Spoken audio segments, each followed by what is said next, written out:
इसमें हम अध्ययन करेंगे धातु एवं अधातु के। धातु एवं अधातु का हम अध्ययन करेंगे।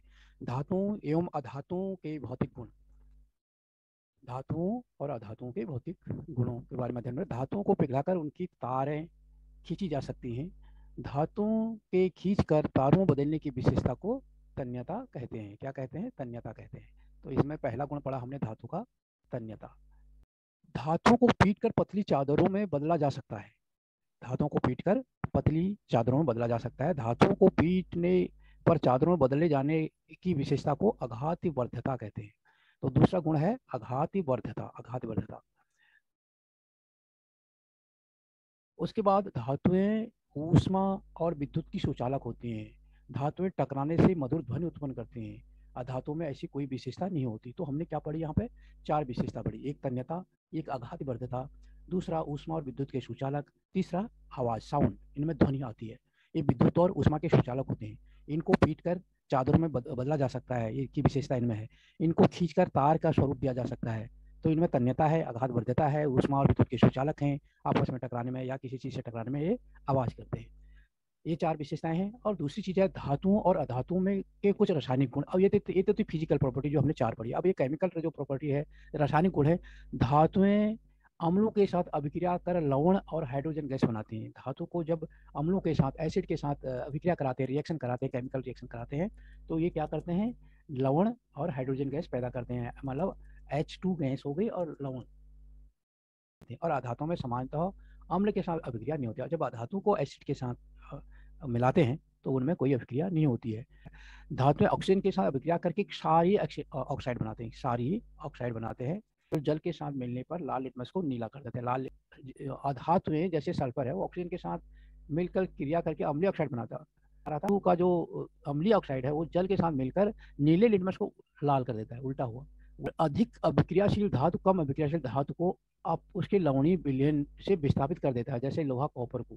का प्रयोग मशीनें, तार, ऑटो पार्ट्स और बर्तन आदि बनाने में किया जाता है। धातु का प्रयोग पटाखे तथा एंटीसेप्टिक बनाने में और वायुमंडल की गैस आदि है। अपवाद क्या है? मरकरी धातु है और ब्रोमीन अधातु है। सामान्यतः द्रव अवस्था में पाए जाते हैं, दोनों द्रव अवस्था में पाए जाते हैं। फास्फोरस अधातु जल के साथ अति तीव्र अभिक्रिया करता है, और फास्फोरस अधातु होते हुए साथ क्या करता है? जल के साथ बहुत तेजी से रिएक्शन करता है, अभिक्रिया करता है। सोडियम और पोटेशियम दोनों अधातु हैं, मुलायम होते हैं, इन्हें चाकू से काटा जा सकता है। सोडियम और पोटेशियम दोनों धातु हैं।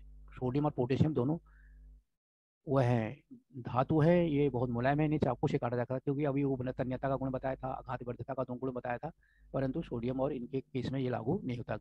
ग्रेफाइट अधातु है, परंतु वो क्या है? विद्युत का सुचालक होता है। ये है अपवाद। अब इसमें हम कुछ खींचकर, इसमें सवाल है, स्वयं को जांचिए। और इसमें क्या जांचना है स्वयं को?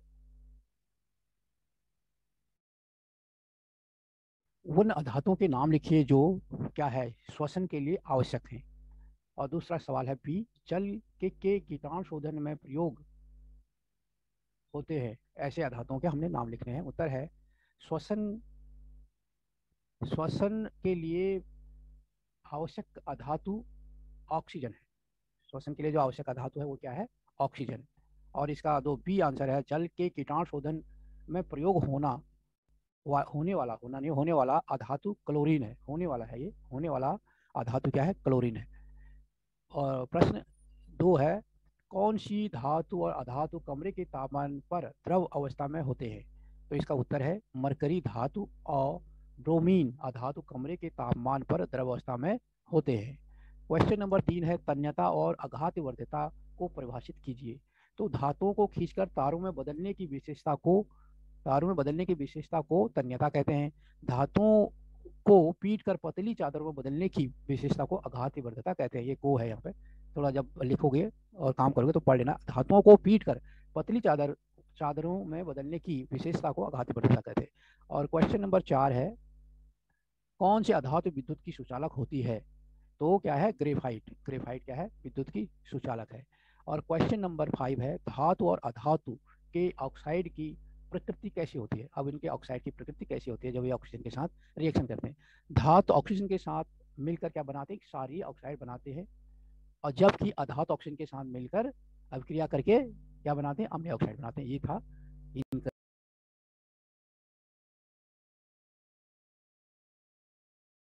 इस चैनल को सब्सक्राइब कीजिए ताकि हम जो भी वीडियो डालें उसकी इन्फॉर्मेशन आप तक मिल सके।